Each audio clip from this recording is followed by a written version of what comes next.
Welcome to Different Makes a Difference, where we discuss investment matters that matter to everyday investors.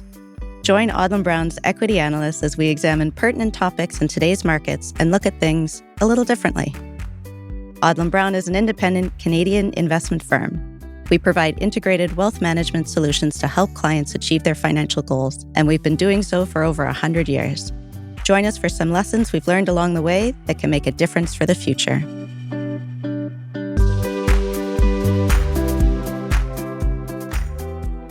Hello, and welcome to Different Makes a Difference. My name is Laura McAlear. I'm the Communications Coordinator at Odlum Brown's Research Department. I have the great privilege of working with our equity analysts to better understand the companies they follow and to communicate those investment theses and stories to everyday people.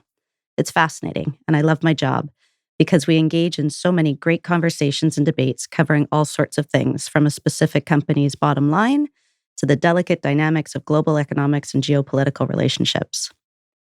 A frequent topic of conversation, though, is a company's management team. Who's leading the ship and what are they doing to steward the business? With me today is equity analyst Stephen Boland, who's going to shed some light on the importance of management and how we evaluate those individuals at the helm of the businesses we recommend. Welcome, Steve. Thank you, Laura. Great to be here. So we've worked together now for more than 10 years, and one of the things I've learned in that time is how much you are inspired by management teams, individual CEOs, and the legacies they leave. Yeah, I would say over time, I've become quite aware of how important management can be to the ultimate shareholder return.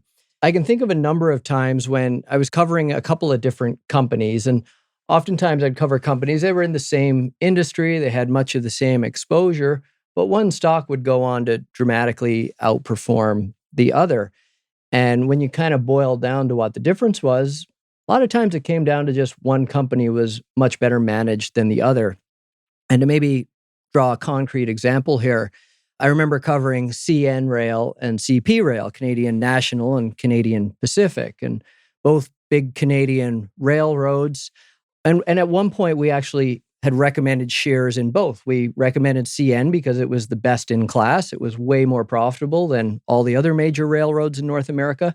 We recommended CP because CP had the opportunity to get better. It was less profitable, but if it could close the profitability gap, there'd be a lot of opportunity for shareholders. And what we ended up finding happened was that CN just kept finding ways to get better, to drive profits higher, to come up with new revenue opportunities. And CP just kind of kept stubbing their toe. And I remember they did a big acquisition that they overpaid for. They raised equity at a terrible time in the market. They never did close the profitability gap. And I remember one time in particular going to visit the two companies. And one day I went to Montreal and visited CN and sat down with their management team and talked about the business and its prospects.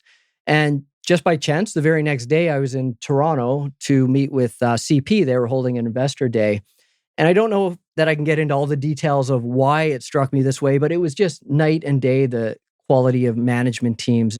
So that and other examples along the way taught me of just how much a difference that management can make. Now, I mean, an interesting addition to that story is CN's management eventually moved over to CP and drove margins and profits way higher. And once again, it spoke to the quality of management. And we actually reinvested back in CP when CN's management came over, and it just made a huge difference. And to this day, I think they're both well-managed railroads, but CP, by bringing over new people, and they've had some succession, but the new people have been great as well.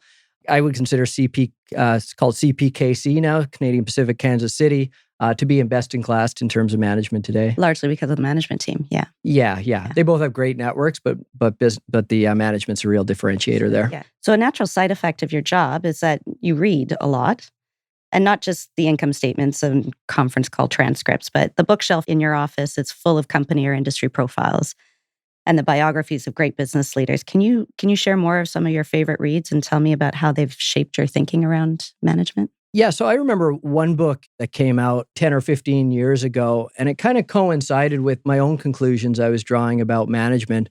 But the book was called The Outsiders, and it looked at, I think it was 6 or 8 different companies that had delivered tremendous shareholder value over time. And they looked at the leaders of those companies and what they did and how they differentiated themselves, with the takeaway being, once again, that management can make a really big difference. It's important to study success stories, and you can kind of learn about what to do. It's also worth looking at failures as well, and think about what not to do, what had gone wrong in the past. And there's the old Charlie Munger, who's Warren Buffett's partner. He used to often say, all I want to know is where I'm going to die, so I know never to go there. Right. And the same concept relates to failure as well. Learn what not to do, and maybe that'll put you on a better path. Yeah, good point for sure. So you mentioned meeting CP and CN management before, and I imagine in your time as an analyst, you have access to many, many management teams. And what's that been like? I'm just curious. I imagine it might have been intimidating as you first started your career as an analyst. Yeah, I can't remember the very first management meetings or how I felt at those times. I'm sure there was some intimidation. I do remember one story early on that I don't know was as much intimidation as it was kind of embarrassing. And it was, I was gone to Montreal and Toronto. Again, this was a different trip than the one I described earlier, but I was going to meet with a whole bunch of companies, and I probably packed my schedule a little too full. And I went with my stacks of annual reports and different publications I printed off to try to learn a bit about the companies before I met with the management team to discuss. And I remember going to one in Toronto in particular. The company was called Toromont. And Toromont is the Caterpillar equipment dealer for Eastern Canada.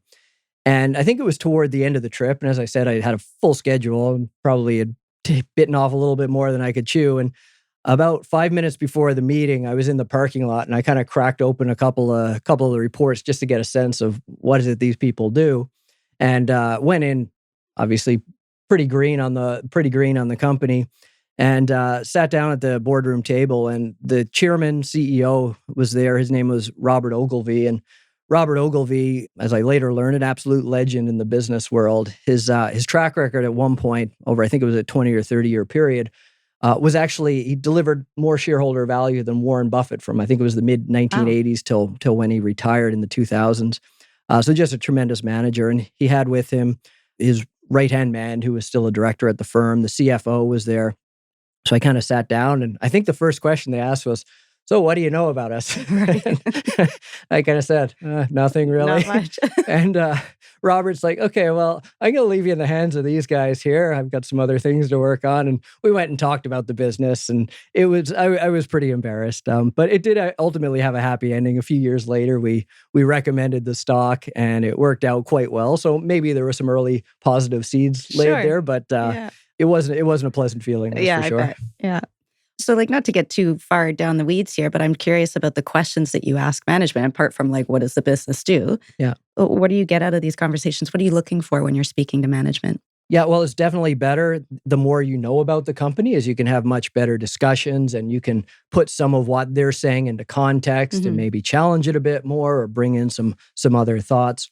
Oftentimes there's some big questions outstanding, and particularly if a stock is down a bunch, just getting management's take on it. And I'll give you an example. Is I guess it was a few weeks ago now, I had a conversation with the CEO. He actually retired as CEO chairman of Innovus. Innovus is a medical device business. The person that he was instrumental in hiring as his replacement, when I looked at his track record, it wasn't that inspiring. And I like to see good track records, people who've had success before, so they can potentially do that again. So Innovus is the CEO chairman outgoing that I talked to. His name was Matt Triatola. And I kind of said, this is what I'm seeing in the new individual. What gives you confidence? What are you seeing that I'm not seeing? And he kind of talked me through some of the work that he did, the background digging, and his views and why he chose. I mean, the board ultimately chose, but why they went the way they did. And what I got was a really thoughtful, really helpful answer in terms of, wow, there's actually a lot more to this new CEO than what appeared on the surface. There's also some specific questions that can be helpful. I sometimes like to ask just generically, particularly if a stock's down though, are you buying your own stock right now? And you can look at that in filings. A company has to publish when management buys stock and buys shares in its own company. But sometimes it's just the reaction you're trying to gauge and ask about competitors. Sometimes is there a competitor you admire, or is there, if you had to invest all your money. You couldn't invest in your own company. You had to invest in a competitor. Who would it be? Oh, that's a good one. And, a lot of companies are more than happy to talk not so nicely about a competitor. But if a company starts talking highly of a competitor, that's a pretty strong endorsement. And let me just give you a quick example here. A few years ago, I was down at Berkshire Hathaway's annual meeting. In the weeks leading up to the Berkshire meeting, I was looking at a company called Carlyle. And not Carlyle, the private equity company, but Carlyle Companies. They have some different businesses, one of which was commercial roofing. And it just so happened one of their competitors was a Berkshire subsidiary called John Mainsville. So down at Berkshire, all the companies, or most of the companies they have stakes in, put on displays and they have their management teams there. And I went to the John Mainsville one and kind of asked, I don't know if it was the CEO of the business, I can't quite remember who it was, about Carlyle. And he said, yeah, we really like competing with them. They don't compete on price, they compete on innovation. Now, there's two others in the industry that tend to get a little bit more aggressive on price, but Carlyle does a really good job. They're focused on value, and we're much the same. And it was a really interesting insight from a competitor's management team to just get a different viewpoint on Carlyle. Yeah, I imagine it gives you a perspective of the playing field out there. And yeah. So for our listeners, tell me more about the logistics of how you conduct these meetings. What you've described is the value of a lot of face-to-face encounters, but I'm wondering, do these meetings still happen in person? Are you doing them over the phone, Zoom? But what are the logistics behind this? Do you find value in one mode versus the other? Yeah, Zoom's definitely a new one since COVID. Been doing phone calls for a long time, but I find it beneficial to actually get out there and visit in person as well. And you just can pick up a lot of interesting things. And I know I'm telling lots of stories here today, but I'll tell a few more. And I remember years ago, Corey, who works with us, a colleague of ours, he and I met with a company, I think it was called CML Healthcare. And they own a lot of the blood clinics where you go and get your testing done and such. And we went in their boardroom and they had the big boardroom table there, like most companies have, the wooden table. But then they had this cheap plastic one tacked on to the end of it. And it looked a little funny, but I actually thought, oh, I actually kind of like the way these guys operate. Like, you don't need to be cheap for cheap's sake, but at the end of the day, this is shareholder money. And a lot of management teams, I don't know that they view it, that it's not theirs. It's the owner of the company, which is us, the shareholders. And if you're being thoughtful about how you spend it, and you're not just going to waste it on, maybe it was just a temporary addition that day, the table, but it spoke volumes. You can see things like how management teams interact with each other, how they interact with employees. I know a lot of companies like to say that they're a family culture, but then you go and you kind of say, well, geez, I'm glad I'm not in your family because you don't all seem all that nice to each other. But, I know one time Lino Saputo Jr., who CEO for a number of years, he's chairman now of Saputo, and walking the factory floor and saying, hi, Mary, hi, Laura, hi, John. It's like, wow, that's pretty impressive. And so you could see it. Yeah. And maybe I'll just give you one other example of just the unique things sometimes that you can pick up. And I was touring a facility, a production plant in Agassiz here in BC, and the company was called Britco, and they make those modular housing units you see in camps, work camps, and you see them at construction sites and such. And we were walking around the factory floor, and there was a vending machine there, and the vending machine had like work gloves in it, and I think nuts and bolts and some small tools and such. And sometime prior to that visit, I was looking at a company called Fastenal, and they're an industrial distributor. And they were talking about putting these vending machines into customer operations to sell their product. And it sounds like a good idea because you get in there and it becomes what we call stickier business. It's hard for the customer to leave. But I asked the person leading the Britco tour what they thought of this vending machine, and they just raved about it. They said, well, it used to be that if an employee needed a new pair of work gloves, he or she had to go walk around the floor and try to find the manager, who then had to fill out paperwork. Right. Or sometimes you'd find out that like this person's taking like 2 pairs a day, but now the employee badge has to be scanned to get it. And they were just raving about it. It's like, oh, well, Fastenal might be onto something here. Right. So all sorts of little things you can pick up. It sounds like you get a great deal of value out of those in-person visits, but not everybody feels that way. I know some feel it's kind of like a job interview where everybody's on their best behavior. Do you ever feel like you're being sold to, that you're being pitched to? Yeah, definitely have to be aware of that. And, some are more obvious than others, but at the end of the day, there's always some degree. You're talking to somebody who believes in the company, somebody who's probably quite good at persuasion. So you always have to be cognizant of that. And I get it. Some people don't like visiting management teams for that reason or talking to them in general. But at the end of the day, I view it as trade-offs, and you just try to be aware of that, stay objective. And some of the benefits that we talked about earlier, I find are more than worth it. And, I'll give you an example, maybe a couple examples of sometimes actually meeting management teams can be helpful in that you walk away less convinced of the business. And I remember years ago meeting with a shipping company. It was a container shipping company. And they came by our office a few times. Another time we went and visited them. They had kind of an interesting story. They used to generate a lot of cash flow and pay that cash flow out via dividends. And I asked them, well, what if something goes wrong? They had these long-term contracts, and they were convinced that these contracts were rock solid, nothing was going to go wrong. And I said, well, there's a lot of new ships coming on stream. Like, what's going to happen to capacity and pricing in the industry, and what happens when your contracts roll up? They had big exposure to China, and there's some questions about Chinese economic risk, like what happens there. And they just wouldn't even entertain the idea. And all I wanted to do is let's run some scenarios and see what your cash flow and your dividends and such looks like in this scenario. And they just wouldn't even do it. And I kind of walked away saying if they don't even want to entertain the downside, I don't think this is a company for me. And I'm glad that we didn't invest in them in retrospect, because I don't want to knock the company, but it didn't turn out all that well for them. But more times than not, you come out with some sort of positive view. The reality is sometimes you actually kind of need a helpful shot of comfort. And I'll give you an example. Vertiv makes equipment for data centers. And it was maybe a year after we recommended the stock, and it just got hammered. It went down in half. And they messed up. I think I talked about this on a previous podcast, but they messed up their inflationary pricing. And there was a lot of negativity toward it. And we decided that, they made a mistake, but we still believe in the future of the business. And we still liked, in particular, the chairman, Dave Cote. I'll tell you about him in a moment.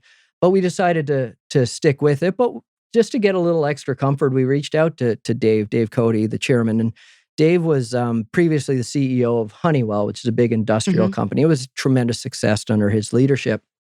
And kind of asked him some questions about what went wrong and what they plan to do and such. And what we got was a really good, genuine explanation of what happened and how he viewed it and what they plan to do. And it wasn't salesy. I mean, there's always an element of sales in it, but what I got were really thoughtful answers to my questions. And it gave a little bit of shot of confidence. We already had a belief in the company, but it gave us that little bit more to help combat all the negativity that was out there on the name. And as you know, holding on to good companies through good and bad is a key to successful long-term investing. Getting to know the management team personally too, I imagine, gives you that comfort. You're a big baseball fan, Steve. Let me ask you this. If CEOs had baseball cards, who would you be collecting and why? Well, I've always been a big fan of individuals that build great businesses, but also do it by taking care of others along the way. One that often comes to mind for me in terms of individuals I really admire is Howard Schultz. And Howard essentially built Starbucks. Years ago, I was at an investor day in Seattle in which Howard was speaking, and he talked about giving part-time employees, healthcare. And I think Starbucks was the first major employer in America to give part-time employees healthcare. And he told the story about how he met with a barista one time, and she came up to him in tears and talked about how this Starbucks job had saved her life, because she'd been living in her vehicle because she couldn't afford rent or housing because her husband was on some sort of expensive medical program. And Starbucks, by providing that part-time employee healthcare, just changed her life. And I still remember Howard Schultz choking up at talking about this. And so to see somebody build a business the right way is really inspiring. And I remember asking Howard one time too, I think I've even asked him a couple times, is, you've had great success. You've been doing this a long time. You've left a couple times. You keep coming back. Like, why do you keep doing it? And he talked about his love for the business and his love for the people and his responsibility to the people. And I've got great admiration for that.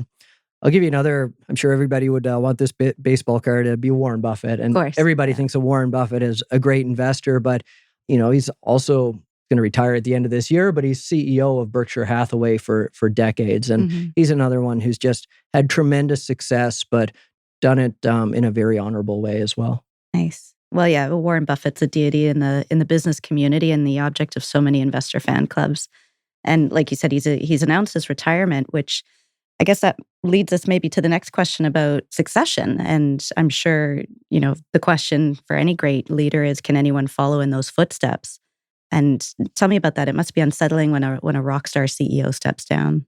For sure, it can be. One of the challenges, as I've heard before, is that it's hard to teach a new dog the old tricks, which is an interesting spin, I think, on the more common refrain. Plenty of success stories as well of good succession. Steve Jobs, when he departed Apple, I still remember there was a lot of discussion around, is Tim Cook going to be a good replacement? And all these years later, Tim Cook's done things a little differently than perhaps Steve Jobs would have, but Apple has simply soared to new heights. Right. We talked about CP Rail earlier, and one of the individuals that really turned that business around and ran CN for a while was Hunter Harrison. And Hunter is a legend in the railroad industry.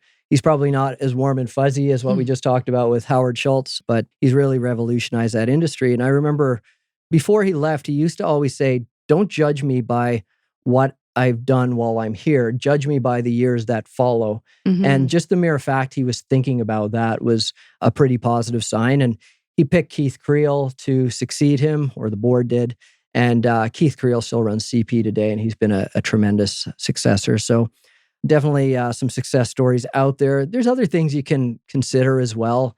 A company that has a good, strong culture of performance can probably persist.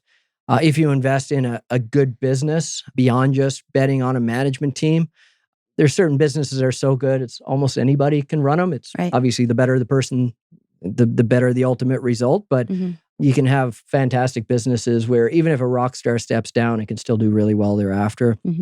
I think a strong and aligned board of directors can provide comfort. You've mentioned the board of directors in a couple of examples here, and I just want to draw out a nuance that maybe some might not understand, but it's the relationship between management teams. And when I say management team, I'm thinking of that C-suite, the chief executive officer, chief financial officer, that the people in the day-to-day running of the business, and what that relationship is like with the board of directors. So help me understand what a board of directors is, how they factor into your research on a company, and where do you find value in that?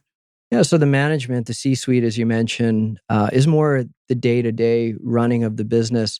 The board of directors is there for guidance and for oversight, and they set incentive compensation, which is very important because what gets measured often gets done. The board of directors at the end of the day is there to represent the shareholders. Referenced earlier, the shareholders own the company. And if management is not acting in the shareholders' best interest, it's the board of directors' responsibility to protect us. Now, the reality is that's not always the case. CEOs are often on the board. Sometimes they're the chairperson. Often they pick friendly directors who are going to support them. Directors might not want to push back because they don't want to lose the prestige or the compensation that being a director brings. So it's definitely important to consider the board of directors as well. I often like to see large shareholders or founding family members on a board, individuals that really bring a long-term perspective. CCL Industries, the label maker here in Canada, we talked about them on a previous podcast.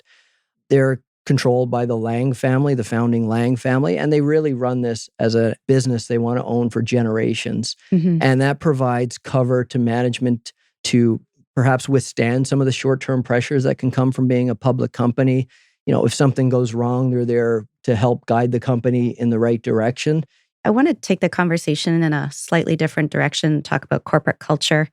We talk a lot about corporate culture at Odlum Brown in general, and we take great pride in the many awards that we've received, such as being named one of Canada's best managed companies and one of Canada's most admired corporate cultures. So we know firsthand the value that a good culture brings. And I'm curious to know if that factors into your analysis, your research on other companies. Like, tell me, what are the factors that you're looking for around culture? Yeah, well, certainly there's no one culture that has a monopoly on success. But, a few things that I like to look for. I like companies that are lean, that resist bureaucracy. It's so easy for bureaucracy to creep in, and it can lead to I've heard it referred to as the ABCs of business failure: arrogance, bureaucracy, and complacency. Okay. So you kind of want companies that are on guard for all those factors. And companies we talked about earlier, not spending shareholders' money unwisely. Cost conscious. Exactly. Yeah. Cost conscious, but still willing to invest behind drivers of long-term success. So whether it's marketing, whether it's the sales force, whether it's technology, companies that are willing to invest behind competitive advantage and growth. So not just being cheap, but being thoughtful about how money is spent. Yeah, there's a nuance there. Yeah, absolutely. I like companies that are focused on the long term. We reference this with some of these, CCL, for example. But there's just tremendous amount of pressure on companies to deliver short-term results. And I'll go back to my conversation with Innovis a few weeks ago. And another thing that's weighing on the stock is that free cash flow, which is the amount of cash being generated by the business, is negative last year and it's been depressed in recent years. So I asked the CEO, Matt Triatola, about that. And he described the investments they're making to drive long-term growth and how that's weighing on cash flow. And particularly, they did a big acquisition about a year and a half ago. And there's been a lot of expenses to properly integrate the business and drive the synergies that they can get out of it. And he said they could have shown better free cash flow if they hadn't done that acquisition, which might have kept people in the stock happy in the short term. But he said 10 out of 10, they would do that deal again. It was a great asset. And what it spoke to me was that this is showing what we call capacity to suffer. Somebody that's willing to take the short-term pain for the long-term gain. And I love to see companies that'll do that. Lastly, I'll just point out that, we talked about this with Howard Schultz earlier. We talked about it with Warren Buffett, but companies that treat all stakeholders well. Right. In Starbucks' case, by treating employees well. Well, employees are a connection with the customer that comes in. And if you've got a happy employee, there's a better chance they're going to create a better connection with the customer. So, you don't always get this in spades, as there's, not every company out there is totally focused on benefiting all stakeholders, and sometimes you have to pay a high price to get that, so you have to make some trade-offs here and there. But when you can align with such people, it can be both very profitable and quite satisfying as well. Yeah, best of both. I think that's a great place to wrap up. Thank you, Steve, for sharing your experiences as an analyst. I think it's important to understand the process we undergo in the research department and some of the things that we look for in the businesses we recommend. If you enjoyed this episode, give us a like or a comment below and share it with others. Thank you for listening. Have a great day. Thank you for listening to another episode of Different Makes a Difference. Just as every individual is unique, so are your financial circumstances. Be sure to talk to your professional advisors for advice related specifically to you.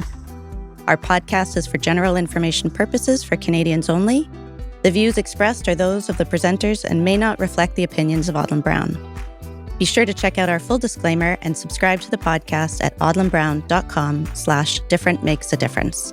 Odlum Brown is a member of the Canadian Investor Protection Fund.